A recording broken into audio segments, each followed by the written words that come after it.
Sabe aquele conceito da fé cristã que às vezes dá um nó na cabeça? Como é que Deus pode ser um só e, ao mesmo tempo, três?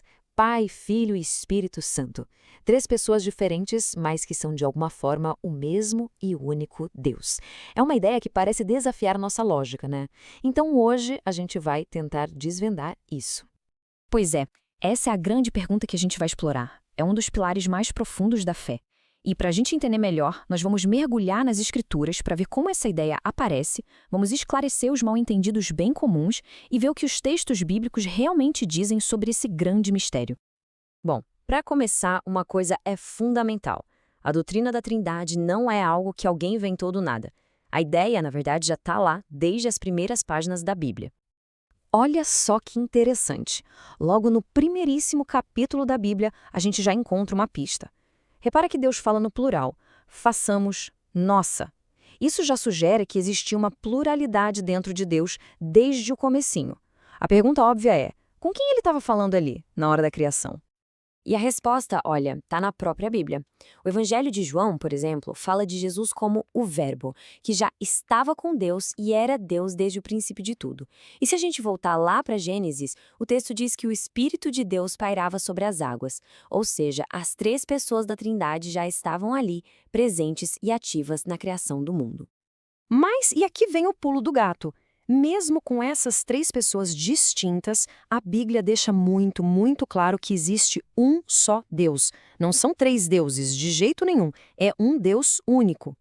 Então, quando a gente junta essas duas peças do quebra-cabeça, três pessoas e um só Deus, a gente chega na definição mais formal.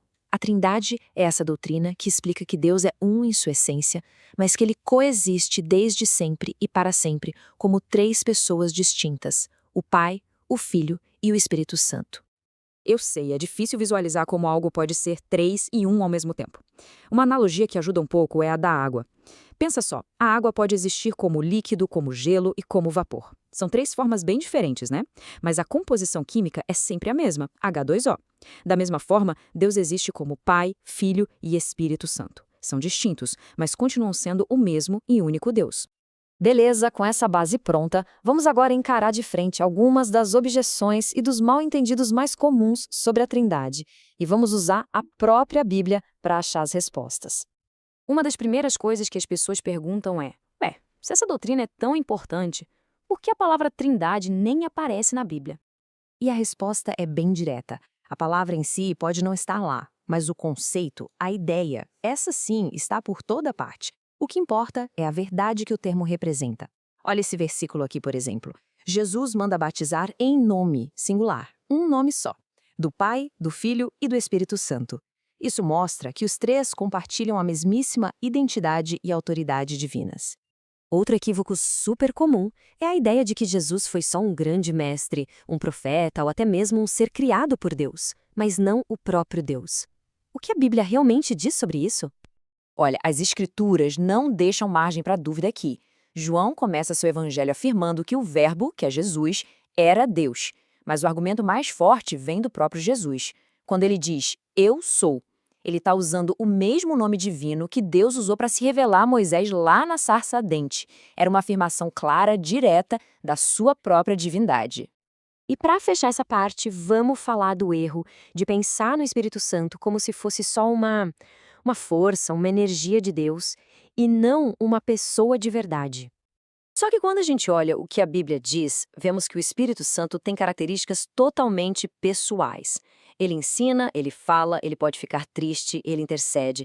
Isso não é coisa de uma força impessoal, né? São ações de uma pessoa. Fica claro que o Espírito Santo é apresentado como uma terceira pessoa divina da Trindade. Ok, a gente já entendeu o quê. Agora vamos ver o como. Como o Pai, o Filho e o Espírito Santo agem juntos. Eles têm papéis diferentes, mas trabalham numa unidade perfeita, principalmente quando o assunto é o plano de salvação.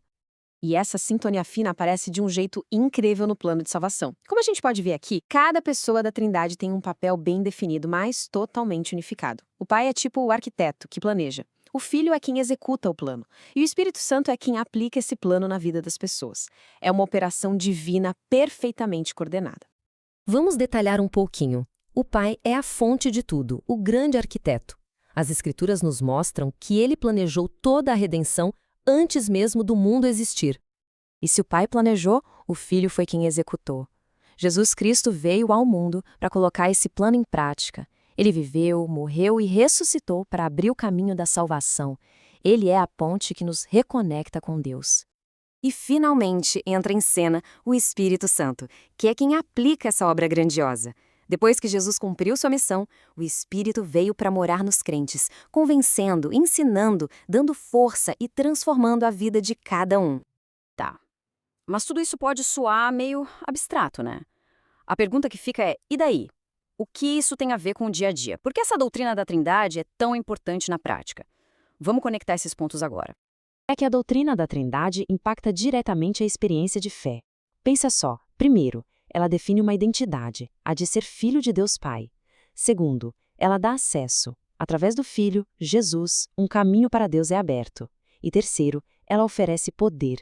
É pelo Espírito Santo que se torna possível viver a vida cristã. E o resultado disso tudo é a ideia de um Deus que não está lá longe, num trono distante. A promessa de Jesus de estar sempre presente é cumprida através do Espírito Santo, que habita nos crentes. A consequência direta é que a pessoa que crê nunca está sozinha. No fim das contas, a doutrina da Trindade não é apresentada só como uma verdade teológica para a gente debater. É, na verdade, a revelação de que Deus deseja viver em comunhão com a gente. É um convite para um relacionamento profundo e pessoal. E isso nos leva à reflexão final. A questão central da Trindade não é só entender uma doutrina com a cabeça, mas perceber a natureza relacional do próprio Deus. A pergunta que fica é: se Deus existe em eterna comunhão consigo mesmo, o que isso nos diz sobre o propósito de tudo, do universo, da nossa própria existência? É uma verdade que aponta para o relacionamento como o coração de todas as coisas.